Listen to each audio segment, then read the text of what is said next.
All right. Good morning, good evening, good afternoon, wherever you are in the world. My name is Ryan Wells. I'm with Blue Line Optics. Today, we are going to go into a bit of an introductory lesson. It's just how to adjust a rifle scope. Now, again, this is a bit of an introductory lesson. This is probably for those of you that are a little bit newer, uh, or maybe you just need some kind of refresher or something like that. Maybe you're curious about mil and MOA.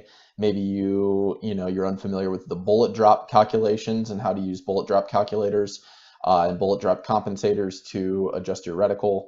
Or maybe you just want a refresher on rifle scope adjustments. Who knows? This what I wanted to let you know is that this is just a really basic uh, sort of intro course, let's say, about how to adjust your rifle scope and how to adjust it so it's going to accurately hit where you want it to hit.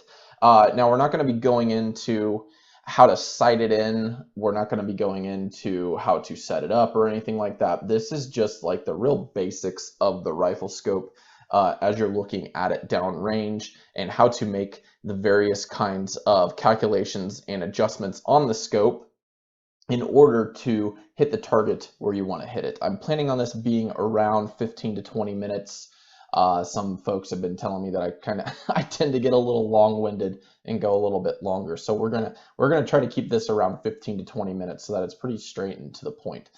If you have any questions at the end, obviously let me know. I'd absolutely love to help. So what we're going to cover are the bullet and shooting basics about like the different flight paths that the bullet goes through and stuff like that. We're going to go over the different equations that you need to know. What is mil? What is MOA? You might already be familiar with that.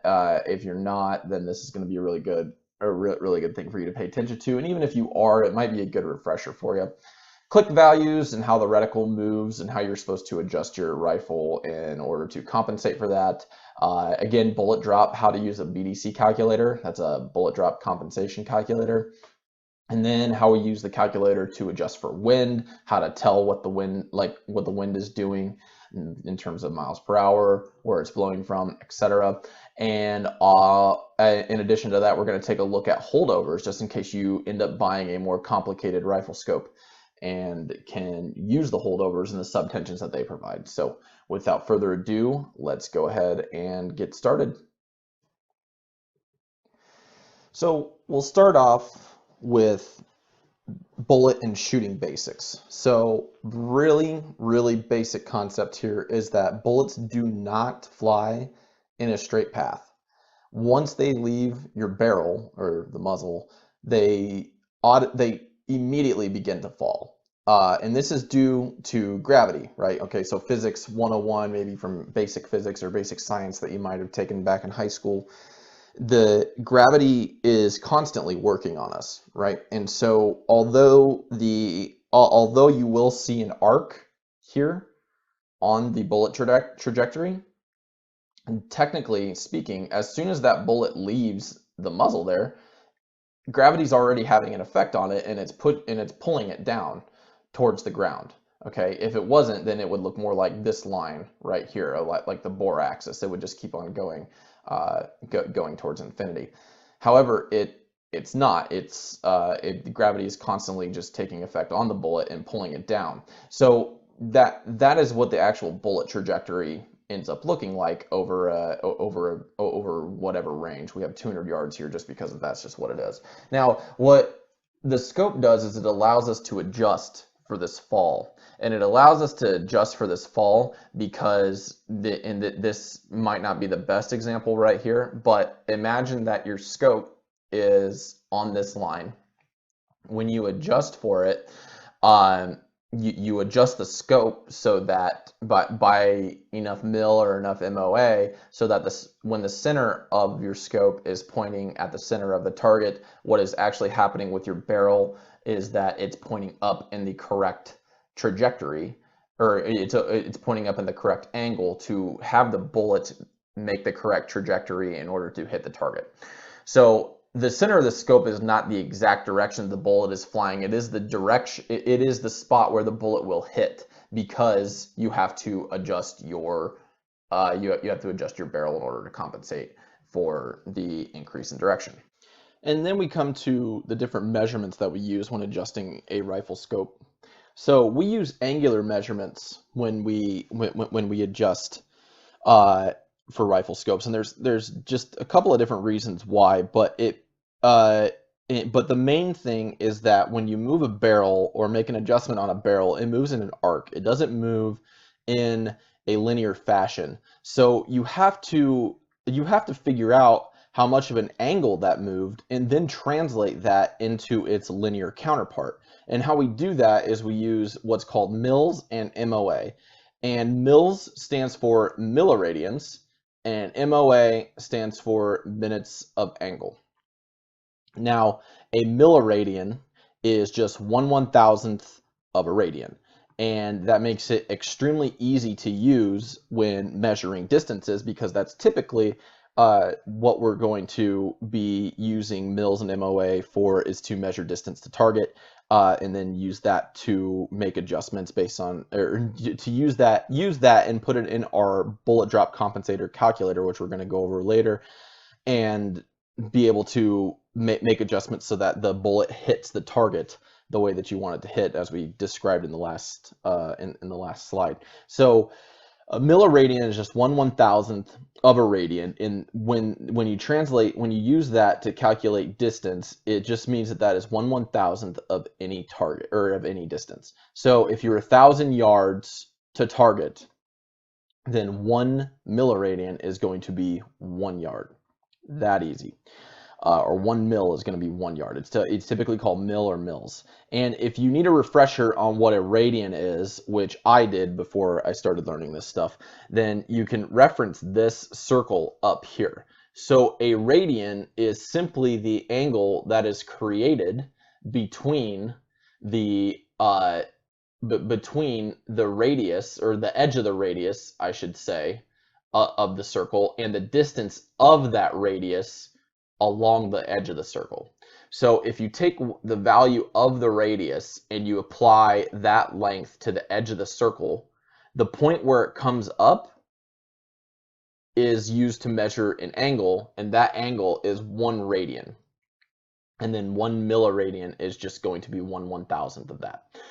And MOA is a little bit different. So an MOA is just 1/60th of an angle.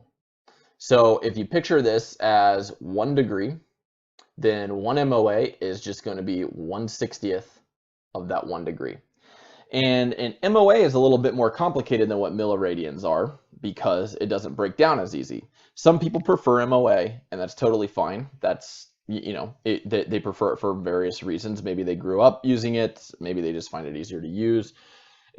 It really doesn't matter, because neither one of these systems is more accurate than the other, and neither one is actually better. And I did a whole video about the difference between the two, because this tends to be a pretty hot topic. Neither one of these is actually better. It's just that your mind works differently than my mind, and you might find one to be more useful than the other, and that's totally fine. Just understand that before you go and buy one, that it's going to be completely up to you and how you function as a shooter. So that being said, MOA tends to be more complicated when it comes to math, or to the math behind the calculations that you're doing, I should say. So the 1/60th of an angle translates to 1.047 inches per 100 yards. And what I mean by that is that at 100 yards, 1 MOA is going to be 1.047 inches. At 1,000 yards, it's going to be right around 10 inches. Okay, I think that ends up being, well, yeah, that ends up being 10.47 inches. Okay, and if you want to calculate between the two, there's just this simple formula right here. 1 mil equals 3.49 MOA. Really easy to do. However, there are some scopes that will have their reticles in mil, and then they'll have their adjustments in MOA. And I highly, highly, highly never recommend getting one of those unless you're extremely experienced, which in that case, if you're extremely experienced, you're probably not watching this video anyway. If you want to do it, I mean, good luck, go for it, whatever. That's totally your call. It's just, it makes things so unnecessarily complicated. And I'm not totally sure there aren't that many manufacturers that still do it, but I'm not totally sure why they do or why they ever did in the first place. But whatever, that's neither here nor there. And then one other thing I want to point out too is that the one of the main advantages of angular measurements here, which I didn't talk about at the beginning of this section, is that as if you picture yourself having like 2 pointers and you spread them across at an angle, that angle stays constant throughout the vector, throughout the entire vector, the entirety of the extension of both of those lasers. That angle stays constant. However, the linear distance between the two increases. And that is why it's so beneficial for us as shooters to be using mils and MOA, because that angle ends up being able to tell us what that linear distance is depending on the distance from the target. Okay, and this is just stuff that, you know, at a basic level, this is trigonometry, which you may or may not have taken classes in trigonometry, but at a basic level, that's essentially just what this is. And so we get into click values. Click value is simply just how far your reticle adjusts depending on one click. And by one click, I mean when we adjust the elevation or the windage turret. As you can see on this example, we're looking at the elevation turret. When you adjust the elevation turret or windage turret in the up or down direction or the right and left direction, as depicted on the turret, as you can see, right, this is the Athlon Argus BTR. As you can see here, it's got the arrow here pointing up. So if you click it in that direction, it'll move quote unquote up. Now we're going to go into what that is here in a second, but just understand that that is what a click value is. When you click that, or when you move the turret like that, it's going to make a click. And if your scope is an MOA scope, it's going to click 1/4 MOA. Sometimes they have click values of 1/2 MOA. But I mean, most MOA scopes are going to be 1/4 MOA nowadays. That being said, just refer to your reference manual and see what the click value actually is. And then most ones that are mil are going to be 0.1 mil. So right here, this is actually an MOA scope. And as you can see, one click here is 1/4 MOA. And as you can see, it's on the turret here, it's actually depicted all the different adjustments so that you can tell if you've moved 1 MOA or 1/4 MOA or whatnot, because each of these little tick marks represents 1/4 MOA. Now, the thing to keep in mind about click values is that your reticle moves in the opposite direction of what you have adjusted it for. Okay, so we adjust it up. That being said, so say you want to adjust it up 1 mil or 1 MOA. When you adjust it up, your reticle, which we'll say started here in the center of the scope or in the center of the target, will move down. Now, why is this?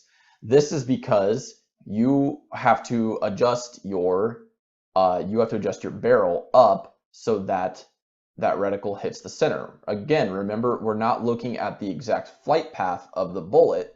We are looking at what your adjustment is so that it can hit where you want it to hit. So if you determine that your scope is up 1 mil too high or 1 MOA too high, and you adjust, or down, sorry, if your scope is down 1 MOA or 1 mil too low, then you have to adjust it up 1 MOA or 1 mil, it's actually going to move, the reticle is going to move down, so that you have to adjust your rifle up so that the bullet leaves the barrel at the correct angle in order to hit where you want it to hit there.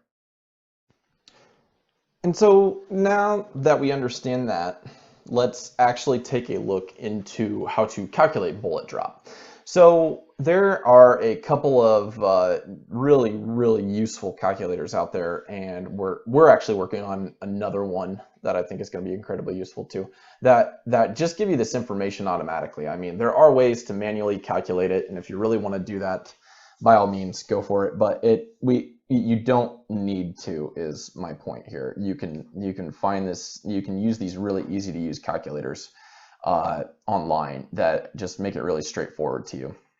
So with bullet drop, with the bullet drop calculator, it helps us adjust for the gravity effects. And there are a number of different number of different data points that the calculator takes into effect to get this kind of an equation from, or to get the results that you're looking for, I should say.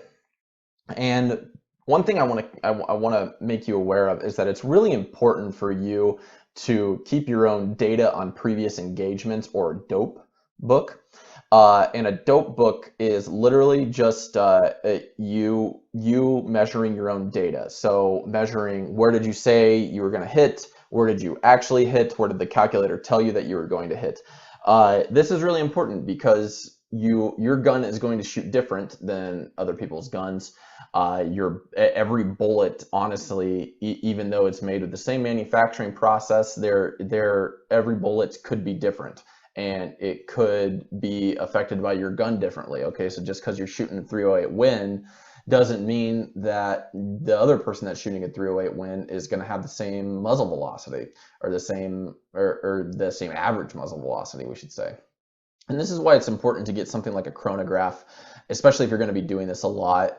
It's important to get something like a chronograph to measure what the muzzle velocity is off of the gun that you're shooting, because as you can see from this calculator here, which I'm going to take you through here in a second on the actual online version, it measures the initial velocity, which is the muzzle velocity, which is basically just when the bullet, what velocity is the bullet traveling at when it leaves the barrel.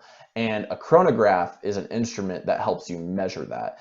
And it's going in that way, you're not using just the regular, like just what the manufacturer is saying it is. Now, the one thing that you do want to use from the manufacturer is the BC, or the ballistic coefficient here. And that will be listed usually on the manufacturer's website, or on the pack of ammo that you bought, etc., etc.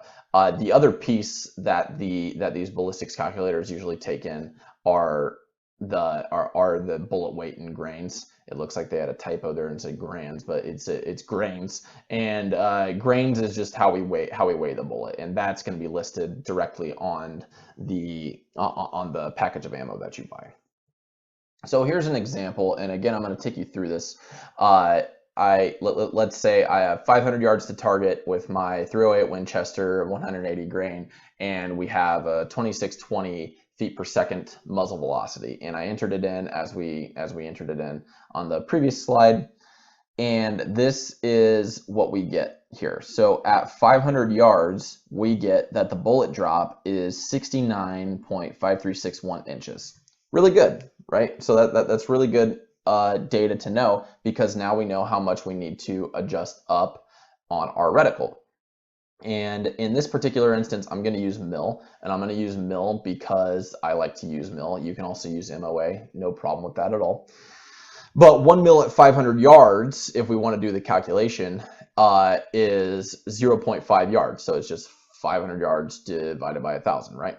And so 0.5 yards times 3 feet in a yard times 12 inches, which is in a foot, gives us 18. Okay, so 0.5 yards is 18 inches.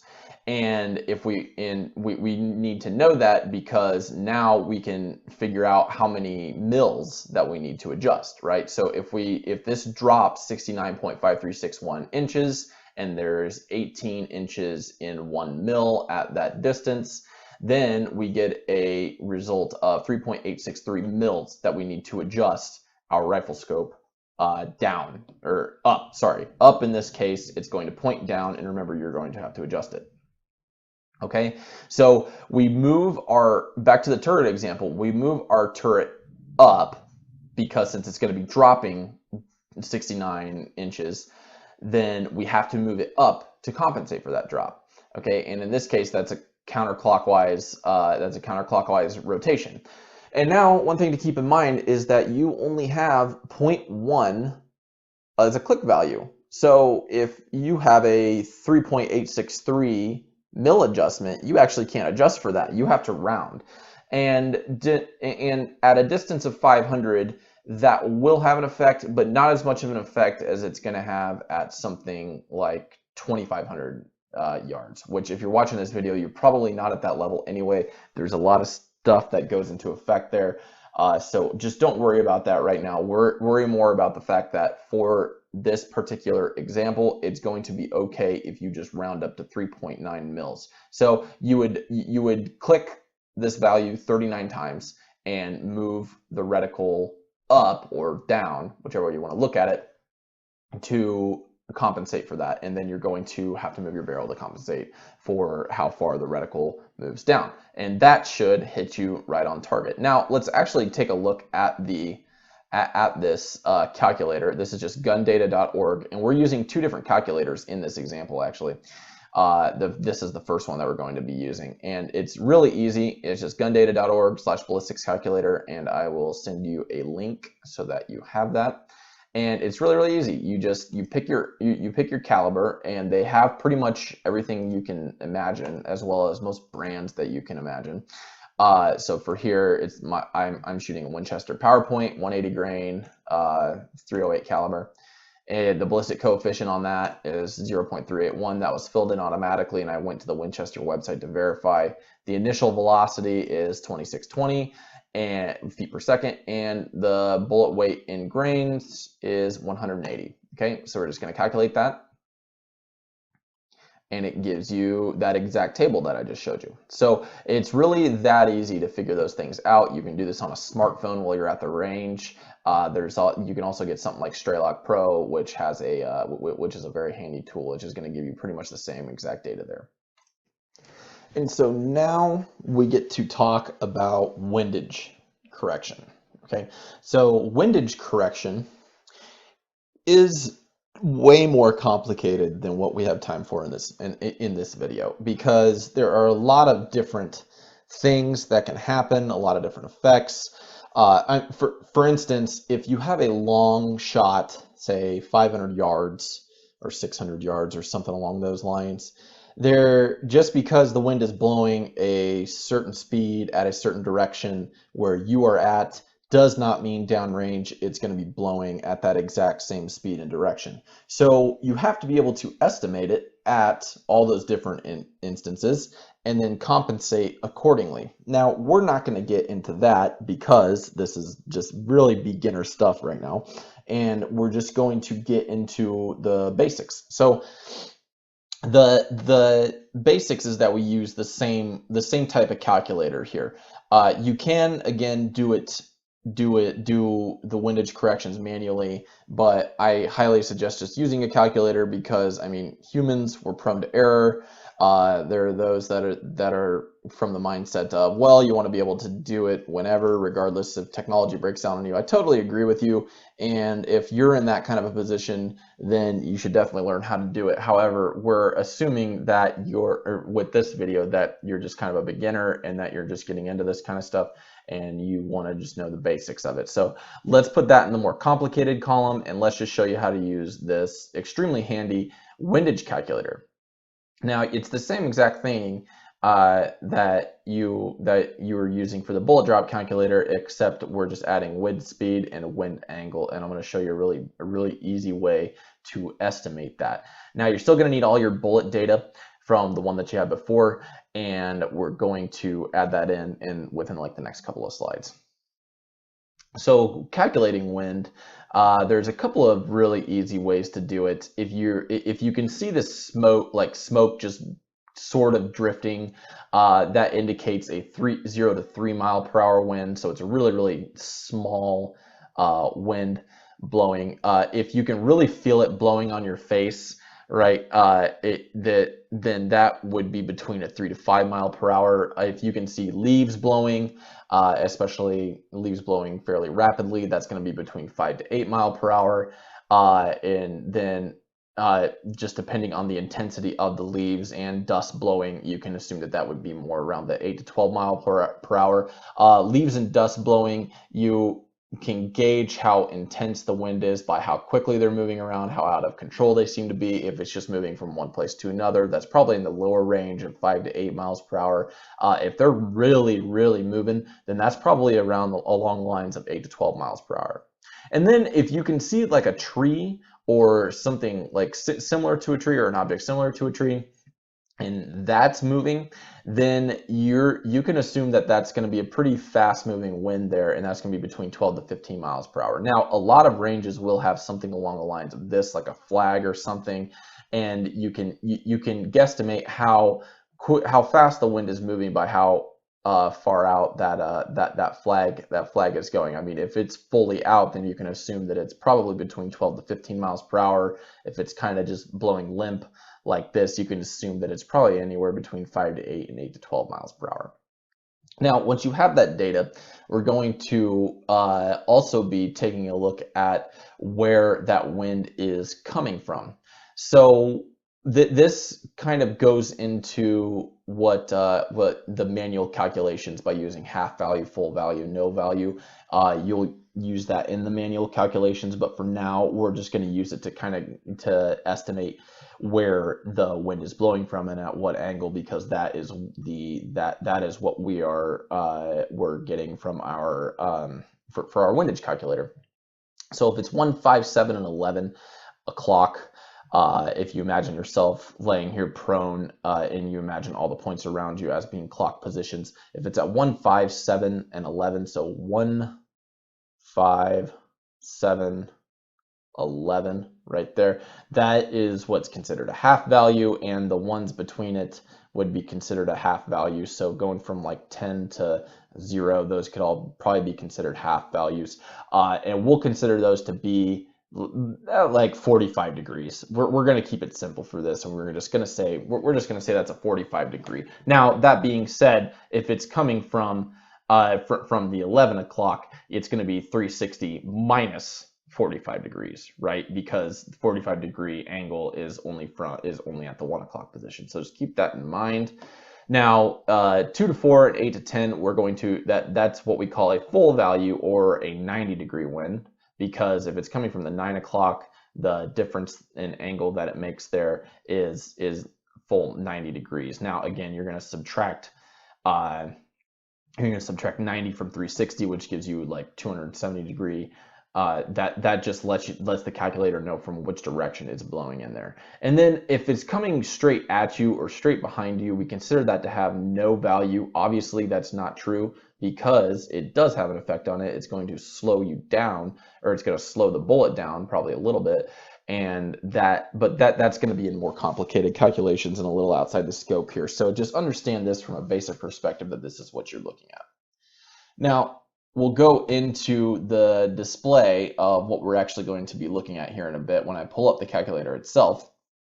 So let's say, let's just do a 500-yard example again with our 180 grain .38 Winchester, right? And let's assume that we have a 3 mile per hour wind at 45 degrees. So that's a half value. So if we go to our calculator here and we go to our windage, and we go down to 500, we see that has a 2.85 inches effect, and it's going to be moving it to the left because it's a 45 degree angle. That means that the wind is blowing from right to left at a 45 degree angle. Not exactly right to left, obviously, because it's a 45 degree angle, but that is the direction the wind is blowing the bullet.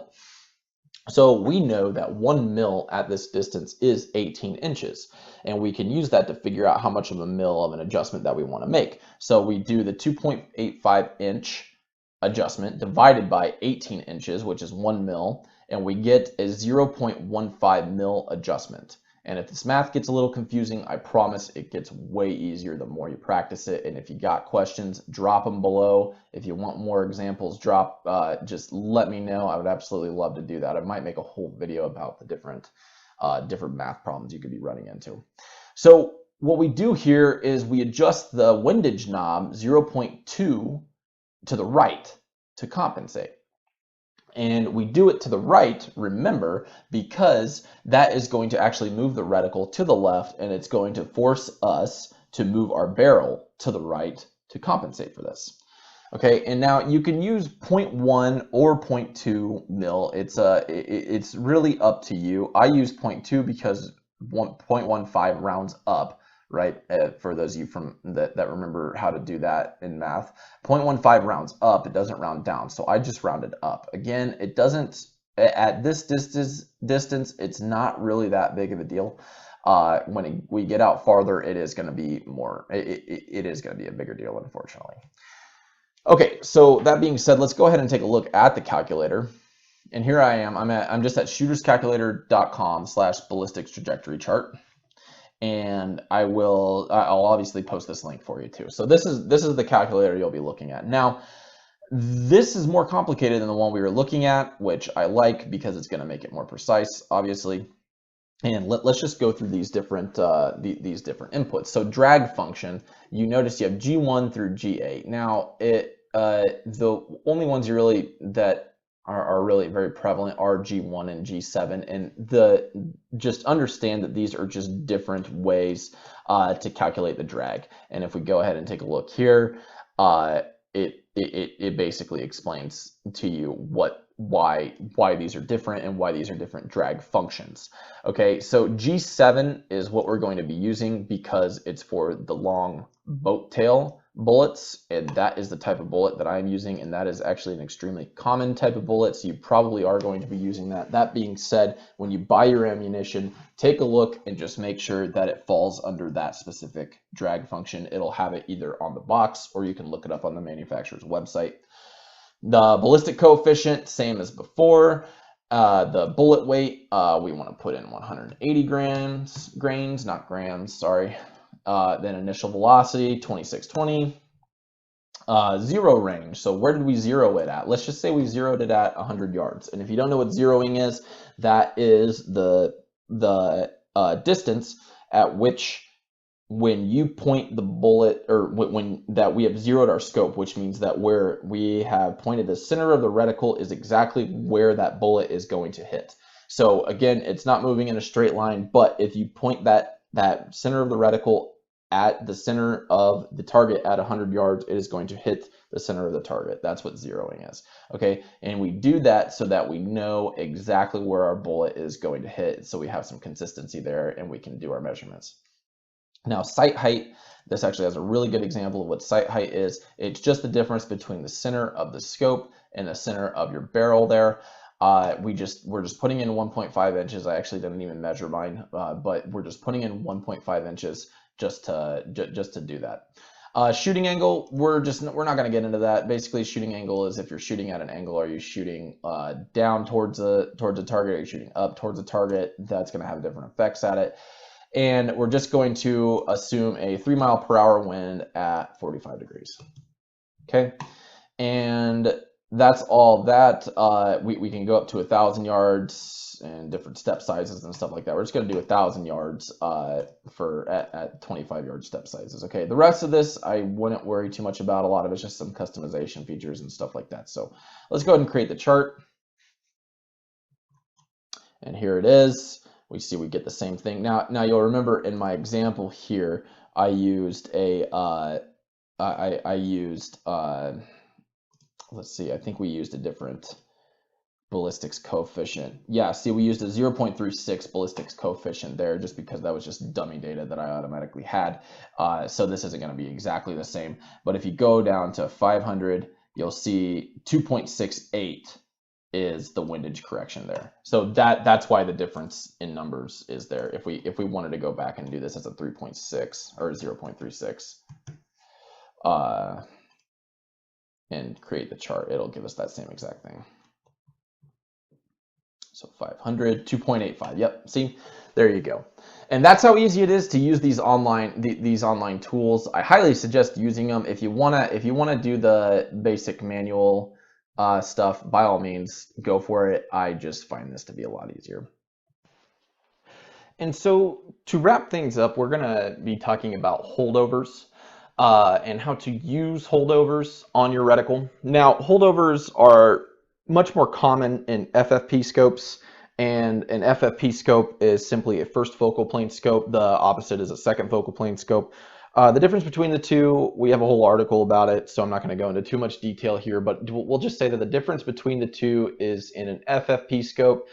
The distance between the hash marks here, as you can see, is going to stay constant regardless of your magnification.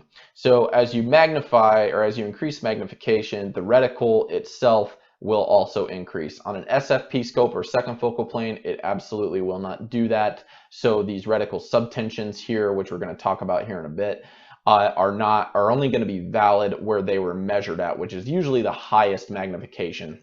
Not always though. Sometimes they measure them at a middle magnification and whatnot. So anyway, as I was saying, the distance between these hash marks are called subtensions. So subtensions are just a way to have a constant measurement between the hash marks. So for example, if you look down here, A1, the difference between those two hash marks there is 0.02 mil. Okay, and then A2 would be a 0.4 mil, etc., etc. You get the gist of it. And this is what we call a Christmas tree reticle, and this is where we start getting into the holdovers. Okay, so the Christmas tree reticle here has these subtensions coming down below the center axis here, and those are going to have their own subtensions and adjustments and whatnot. So that can be incredibly handy when you're out there shooting, especially long distances, and having to make adjustments at these long distances, and I'm going to show you why. So this stops the need for you to have to adjust your scope. Okay, so you don't have to worry about click values and adjusting scopes like that, or when adjusting your scope like that. You can literally just move the reticle to make this adjustment. So this is an example from this reticle here is the Athlon Argus BTR APMR reticle, mill reticle, and it's got the Christmas tree version, right? And what we're doing here is we're assuming that this is the target, and we're holding over, quote unquote, one of these subtensions here on the bottom. And what we're doing is we're adjusting a 1 mil lead holdover for a moving target traveling left to right at 500 yards. Bullet flight time is 1 second, during which the target traveled 1.5 feet. We're assuming no wind. Okay, and so at 500 yards, we had done with the bullet that they're using, they had calculated that the bullet is going to drop by that much, which is 3 mil, and then if the target is moving 1.5 feet in that 1 second time from left to right, then they determine that that is the adjustment that they are going to have to make in order to hit the target. So you can see how this could be much more useful and much more efficient than simply just having to adjust your reticle every single time, especially when you're in like a hunting situation, or maybe you're in a competition or something like that, and you have to be able to make those adjustments, and you have to be able to make them quickly, and you don't want to have to mess around with your with your click values or anything like that. And so that wraps it up. If you guys really like this video, let me know. Shoot me an email. Let me know what you liked about it, what you didn't like about it, what we could be doing better with these videos. I absolutely love making them and love just sharing the knowledge that I have, and obviously just learning more every single time that I do one of these things. It's actually amazing how much you can learn by simply teaching this. Check out bluelineoptics.com. That's where we post a lot of our content in addition to here on YouTube. And other than that, we'll see you guys next time. Thanks a lot.